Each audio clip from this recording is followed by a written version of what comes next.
parish work and dealing with sacraments. But in the society it's different. The society you can be in foreign missions, you can be in schools, you can be in higher education, and that gave me a lot of passion and a lot of consolation, and that's how I decided to enter to the society in 2019, more or less. It was a process of prayer too, because as a senior year, my senior year was crazy. I have really good desires for pursuing a law career, but during that time I was feeling that thirst of something more. I imagine myself like, yeah, maybe having a family, a beautiful life, and all that stuff, but at the end I was something was missing. And I made an exercise of St. Ignatius of imagining myself in my deathbed, and just imagine myself as a lawyer with family and kids and all that stuff, and that, I was feeling okay, and that was good. But also I imagine myself as a Jesuit, as a priest, and that gives me a lot of consolation, a lot of joy, because a priest is a person that gives his life to everybody. It's an inclusive love that you will be in family in their sorrow moments and also in the happy moments as a child is born and you baptized. So that gives me a lot of consolation, and that's how I end first in the seminary, discerning the vocation to the priesthood, and then after that I end with the society. During those years have been great. I've been in the Amazon doing mission work, and also being in Belize, having my pilgrimage and spiritual exercise. So I feel a lot of joy in my vocation and in my formation, and it's a way of being more me, more authentic, because God gives me that call to be more authentic or more happy. It's not to mortificate myself. It's not just to be more wacky green. So you said you feel like God's calling you to be more attentive? More authentic.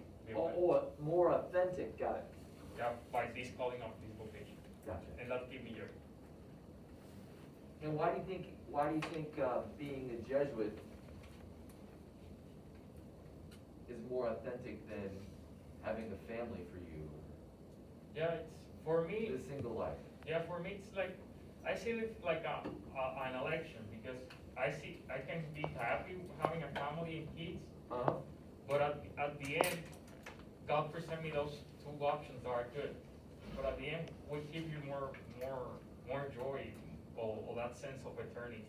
You can speak a nation with them. They know Okay. consolation. I mean, they're right up that alley with you. You can say consolation. Consolation. So give me out. So this vocation to Jesus gives me that consolation, because it's that sense of eternity. Because at the end, when we die, we're gonna be praising God. There will not be marriage. There will not be couples in heaven. We will be just praising God. And that end to be with everybody in a deeper level, it gives me a lot of joy, because when you are free to love by devout chastity, because chastity is not about not having sex or not having a wife. It's about entering in a relationship more deep with the people, with the love of God, with the love of Jesus Christ. And that's why it gives me that kind of joy, because I have that ability to be in different kind of places that they send me, and met different stories and very nice people, and know stories about how God is working in their life, and that gives me a lot of consolation, because God works in different ways in people's life, and just hearing miracles, just hearing how people heal their sorrow stories, and how they keep their faith give them strength. So that gives me that sense of this is where I feel at home. Awesome. So that's. What question do you guys have? What are you thinking about? Well, we read an article about celibacy. Like, you might get personal and just talk to, like, what does it look like to you? Do you struggle with celibacy, or what are your biggest temptations, or what's it look like? I'm just going right after it, sorry. Yeah, that's a good question. As a high schooler, I didn't even have like a girlfriend or anything like that. I was like, I love to hang out, to spend time with friends, and as a Puerto Rican, I love to dance, and I enjoy salsa, I know bachata, all Latin dance, and that was awesome. And I used to dance with beautiful girls and all that stuff, and having met wonderful girls date for a couple of times, and at the end, like, yeah, it's okay, he's a beautiful woman, but at the end, yeah, there was like something missing. Because, yeah, it's hard, there will be temptations, you will feel attracted to some girl, but at the end, what you want with that, you want to commit yourself and to know this girl, that could be a really good thing, but at the end, during my high school year, I was just thinking in that higher level of offering myself in another way than marriage. So celibacy, we need to make the difference between celibacy and chastity. That's a concept that I need to clarify.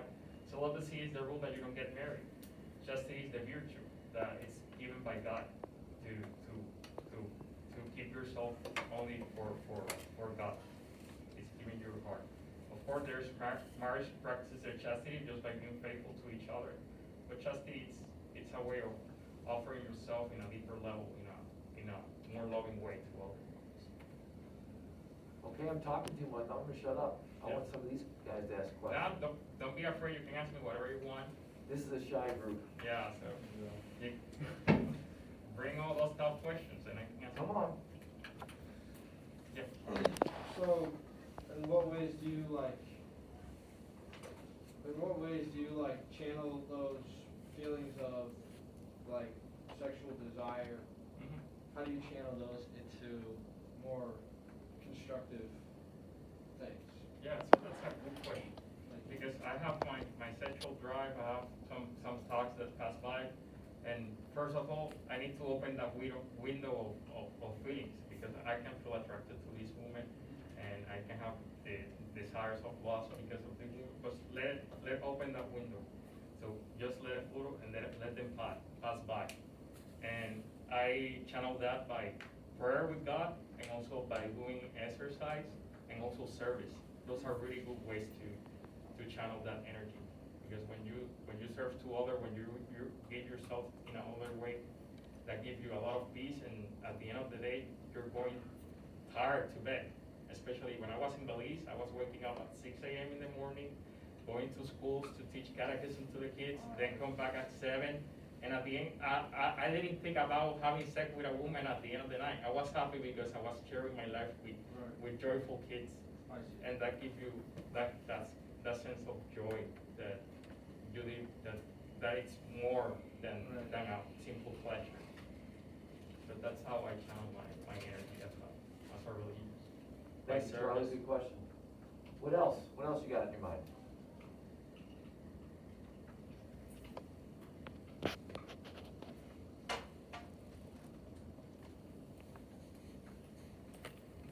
So the path you've taken, have you learned a lot more about yourself? Yeah, that's true. And just it's because this process of discernment with the society, even starting in the seminary, it's about knowing yourself more, and also your coping response. Because sometimes you can get in the vice of masturbation, all that stuff, and that's a coping response to anxiety. And the idea is not to put that's bad or wrong. The idea is just to see what is behind of that action, why I do that. It's a coping response to anxiety that I need to work first.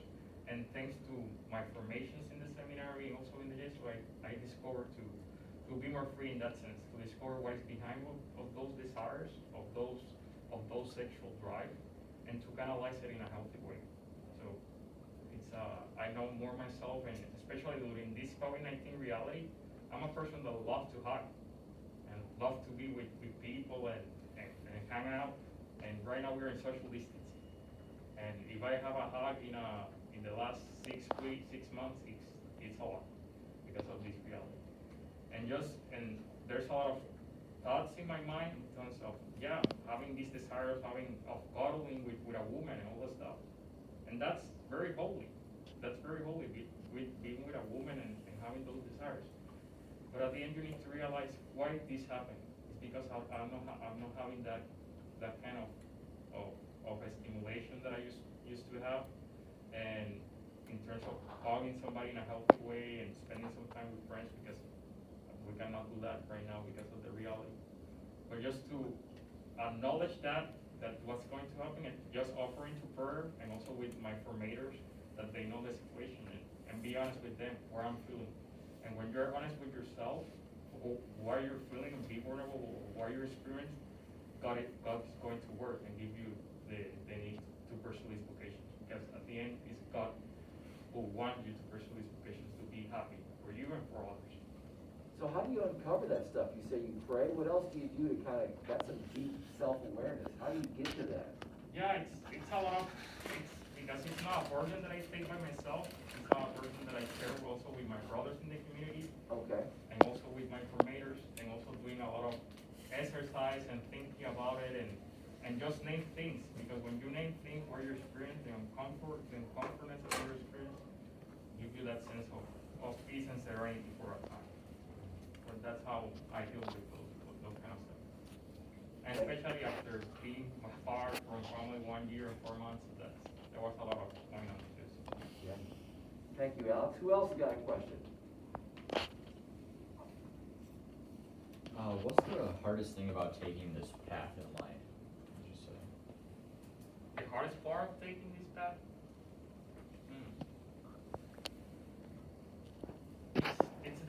I think the hardest part is just giving the, how you say it?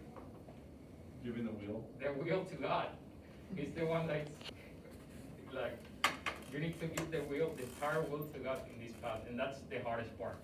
Even when you take the decision of entering through this part, because He's the one that is taking care of. He's the one even that in your sorrowful moments He's taking care of it, and just trusting in that He will give you the grace that you're needed, even in moment of sad, even in moment of trouble. So that's, I think, the hardest part, trusting Him, because this life requires sacrifice. No, for me, the major sacrifice was leaving family in Puerto Rico, leaving my partial degree. I didn't finish my partial degree, so I just made 2 years in the seminary, and also leaving scholarships.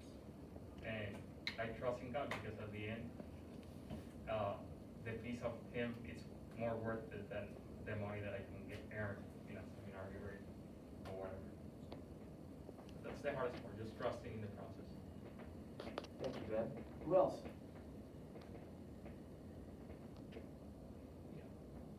Don't be shy, you can ask whatever about the leash shape. You can think of something else.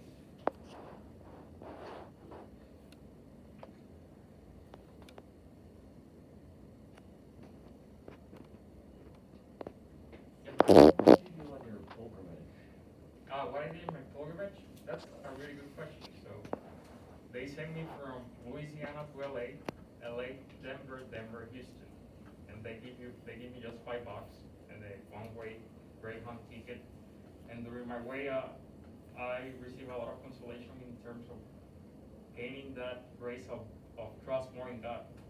At the end, that trip, it's uncomfortable. It's more than 32 hours from Louisiana to LA, and just getting out of that comfort zone of asking for help, even asking for money to buy food, and you find good people in the way, and that was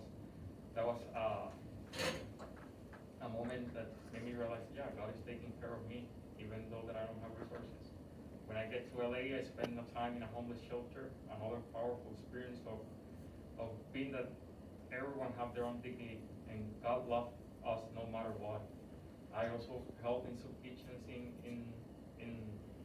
LA, just to helping out and just to kind of do service in that city, and just seeing the face of Christ in different kind of people, like sexual workers that go to have breakfast in 8 a.m. and also people that are drug addicts. Seeing that face of Christ that is incarnate in these people was a very powerful way. Then I moved to Denver, another powerful experience, and that I was praying in the church in the cathedral just to be thankful that I arrived safely. And this woman saw me in the pew with my hiking bag, and she offered me to give me a coffee. We have a conversation, what's up, that coffee turned out breakfast in McDonald's, and that breakfast in McDonald's turned that she invited me to her home. To her home to wash my clothes and all that stuff. And we prayed the rosary, we prayed the divine chaplet, and at the end, turned out that she was homeless 3 years ago. So that was a very awesome experience how God was taking care of. Also a good witness that when you experience what is being homeless, when you experience what means not having a certain thing where you're gonna sleep, people notice that people are more powerful.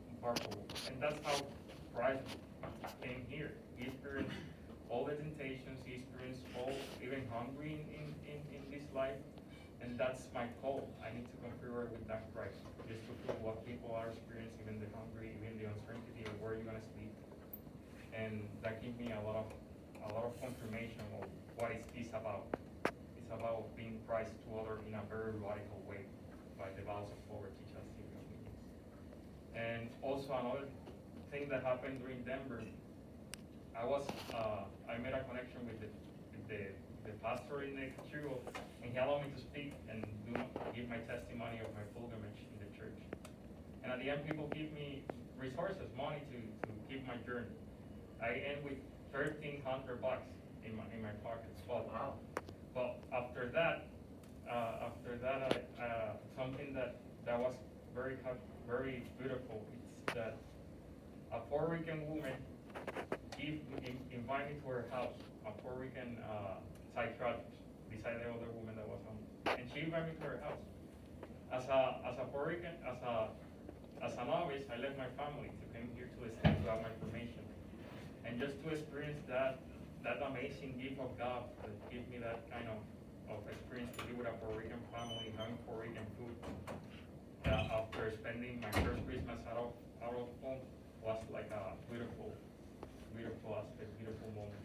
That God knew what I was experiencing in Christmas because I was far from family, and He provided me like a consolation of being with Puerto Rican fellows.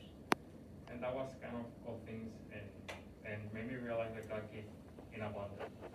And I received that money, but I give it all away and just take what I need to pay my Greyhound ticket to Houston and donate the rest.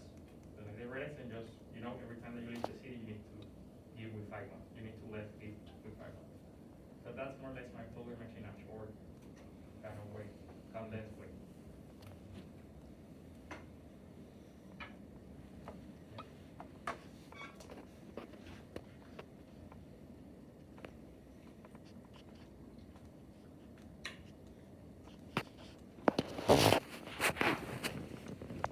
What do you guys think about celibacy and a religious life? Any thoughts about that? I think it's a cool concept. Do you think it's hard to live a religious life or a celibacy in this society? Yeah. I mean, we're pretty much sex sells is a big thing. Mhm. We're hypersexualized culture. Yep. And I wish it was you can really just choose whether not to be celibate or to be super sexualized, but it's not really that way. You're still going to judge either way. But yeah, it's cool. I like it. I like the idea. Yeah. I like the idea of, in a relationship between a man and a woman, when you're in a fight or something and sexual intercourse isn't realistic or healthy, relying on other ways to get close.